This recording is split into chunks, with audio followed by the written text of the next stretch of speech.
Welcome to the Charleston CFO Council.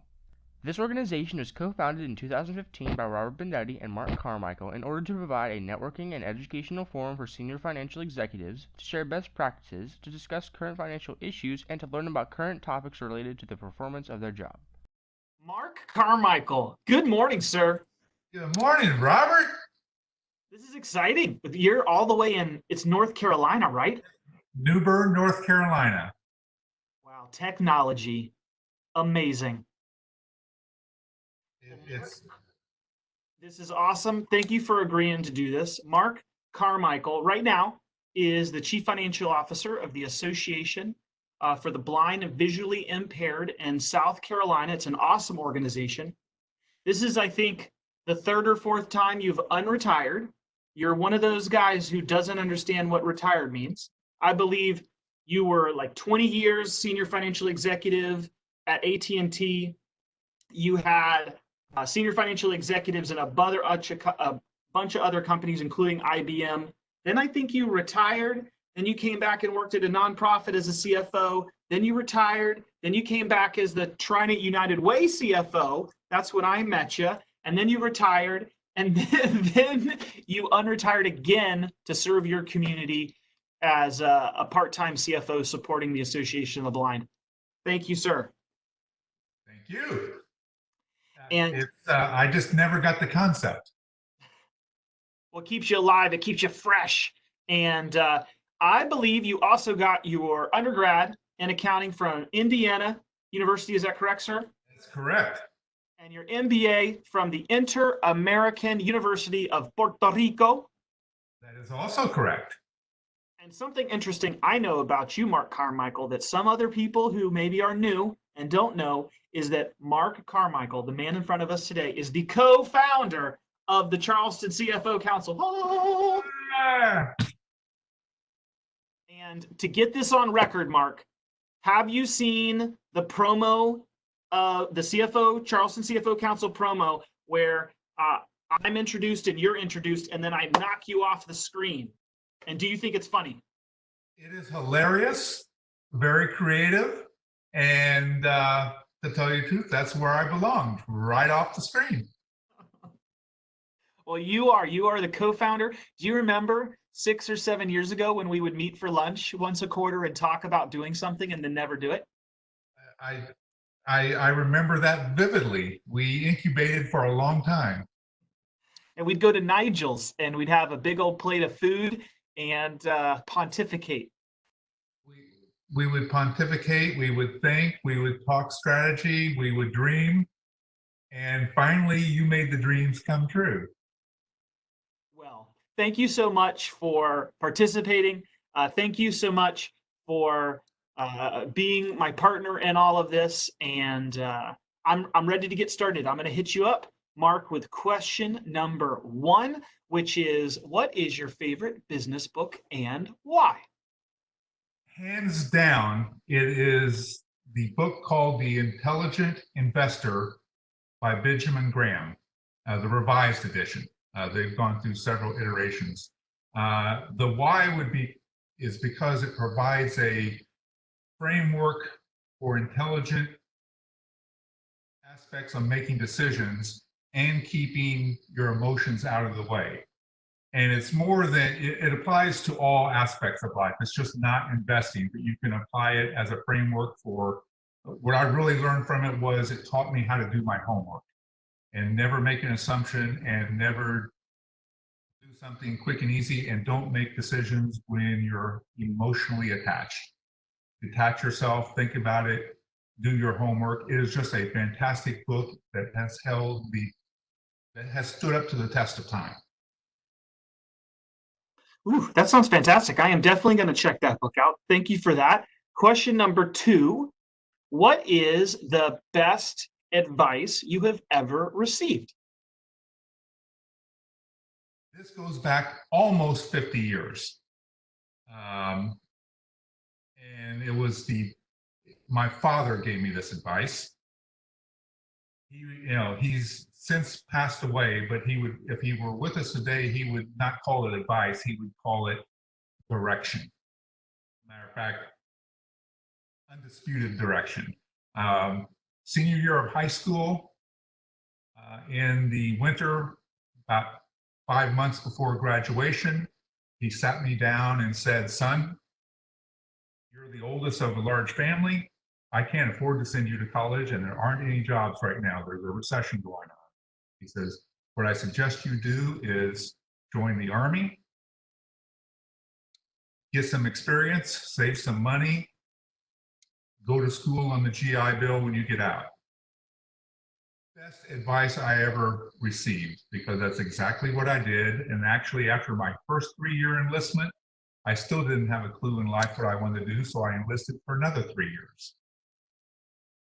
And at that time, I met my wife, and she gave me further direction. We got out of the service. I went back to college to Indiana University, and the Army GI Bill not only paid my undergraduate, it also had enough to pay for my graduate learning.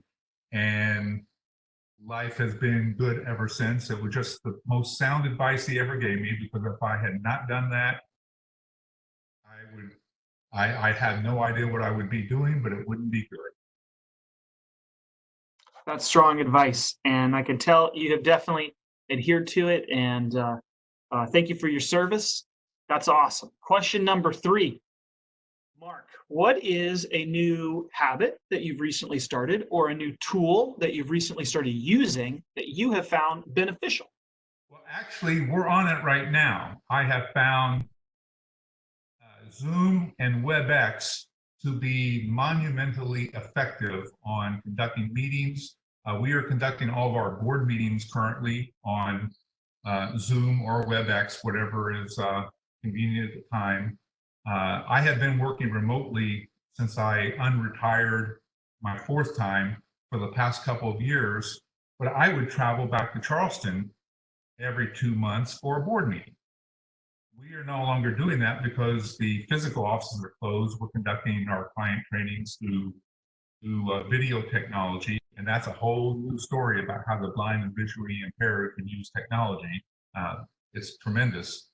But we are conducting all of our meetings by video, and it has been extremely effective. And I never used to be a big fan of that, but I have been converted, and it is just a great tool. Amen. Amen. And great transition to the next question. Talking about that job, what is the best part of your job at the Association of the Blind and Visually Impaired? Knowing that I'm making an impact on helping our underserved population and clients. Most people don't really think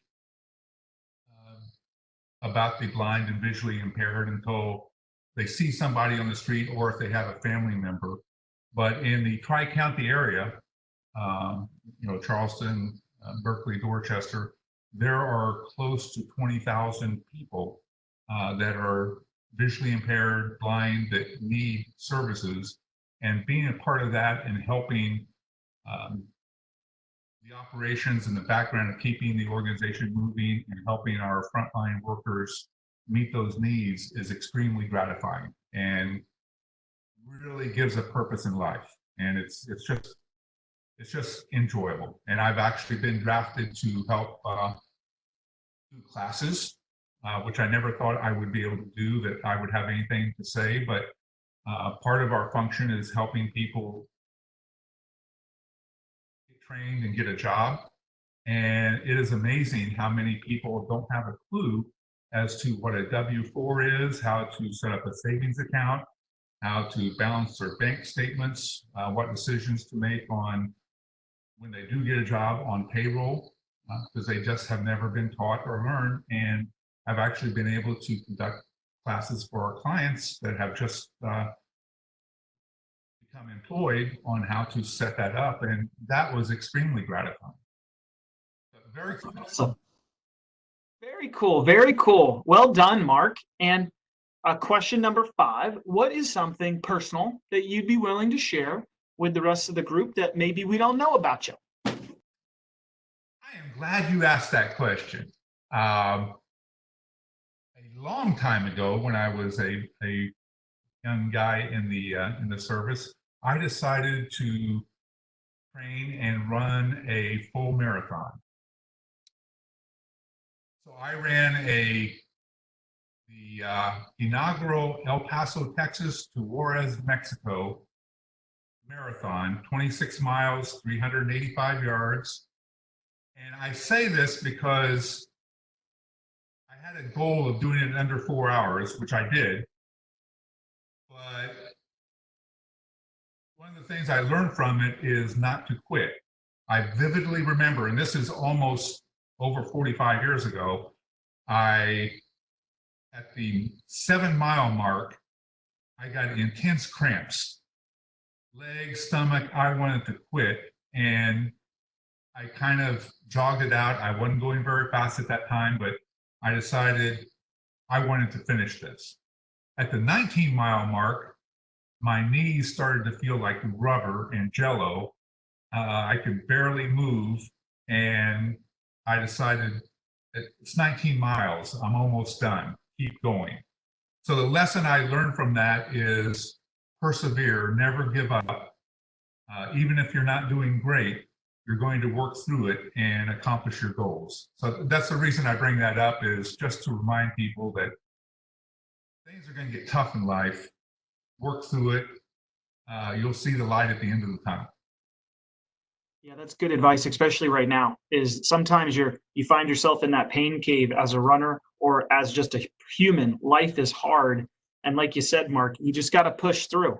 Life is hard, and it's real hard for a lot of people all the time, and it's going to be real hard some of the time for all of us. And that's good life experience. And great job with the marathon, and great time. Under 4 hours is really strong. Well done. By the way, I will say that was my first and last marathon. I saw no further need to do that again. You don't want to run another one with me? I wanted to do it once. Question number 6, Mark, last question. It happened so fast, which is, what is something that I should have asked that I didn't ask, and what is your answer to that?